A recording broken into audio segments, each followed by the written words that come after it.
नमस्कार, मी रुशाली यादव सारंग। या बुलेटिनमध्ये आपण बातम्या विस्ताराने पाहूयात। बिहार पॅटर्न राबवा, मला मुख्यमंत्री पद द्या, दादांनी शहांसमोर हा प्रस्ताव ठेवलाय। द हिंदू या इंग्रजी दैनिकाचे हे वृत्त आहे। मुंबई एअरपोर्टवरच्या बैठकीमध्ये दादांनी शहांसमोर प्रस्ताव ठेवल्याचं द हिंदू या दैनिकामध्ये म्हटलेलं आहे। 25 जागांवर मैत्रीपूर्ण लढत करण्याचा भाजपचा शिंदे दादांना प्रस्ताव असल्याची माहिती देखील द हिंदूतून देण्यात आली आहे।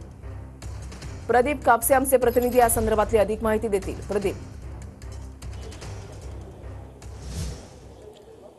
वृषली, खरं तर ही राज्याच्या राजकारणातली मोठी बातमी म्हणावी लागेल। काल आपल्याला माहिती आहे की केंद्रीय गृहमंत्री अमित शहा हे 2 दिवसीय मुंबई दौऱ्यावरती आलेले होते। मात्र अजित पवार संपूर्ण दौऱ्यामध्ये अमित शहांसोबत कुठेही पाहायला मिळाले नाहीत। मात्र ज्यावेळेस अमित शहा खरं तर मुंबई एअरपोर्टवरून दिल्लीच्या दिशेने जात होते, त्यावेळेस एअरपोर्टवरती अमित शहा, अजितदादा पवार आणि राष्ट्रवादी काँग्रेसच्या 2 महत्त्वाच्या नेत्यांमध्ये बैठक झाल्याची माहिती सध्या मिळते। आणि या बैठकीमध्ये सुद्धा अजित पवारांनी केंद्रीय गृहमंत्री अमित शहा यांच्यासमोर प्रस्ताव ठेवल्याचे सुद्धा वृत्त जे आहे ते द हिंदू या वृत्तपत्राने दिलेलं आहे। मला मुख्यमंत्री करा आणि बिहार पॅटर्न राबवा अशा पद्धतीचा मागणी जी आहे ते अमित शहांकडे अजित पवारांनी केल्याची माहिती मिळते। आपल्याला माहिती आहे की बिहारमध्ये ज्यावेळेस विधानसभेच्या निवडणुका झाल्या त्याच्यामध्ये नितीश कुमार आणि भाजपची युती होती। मात्र सत्तेनंतर नितीश कुमारांना मुख्यमंत्री पद जे आहे ते भाजपकडून देण्यात आलं।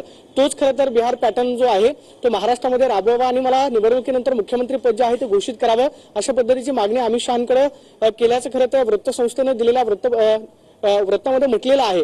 असं असेल तर खरं तर ही राज्याच्या राजकारणातली मोठी बातमी म्हणावी लागेल। दुसऱ्या बाजूला आपल्याला माहिती आहे की ज्यावेळेस महाविकास आघाडीच्या सरकारच्या आधी काँग्रेस आणि राष्ट्रवादीनं युती म्हणून ज्या जागा लढवलेल्या होत्या त्यामधल्या सुद्धा 15 ते 20 जागा ज्या आहेत त्या राष्ट्रवादी काँग्रेसला मिळायला हव्यात अशा पद्धतीची सुद्धा मागणी केलेली आहे। आणि सध्याच्या अजित पवार गटाकडे जवळपास 40 ते 42 आमदार आहेत, त्यांच्या जागा आहेत तशाच ठेवाव्या अशा पद्धतीची सुद्धा मागणी या बैठकीमध्ये केल्याची माहिती मिळते।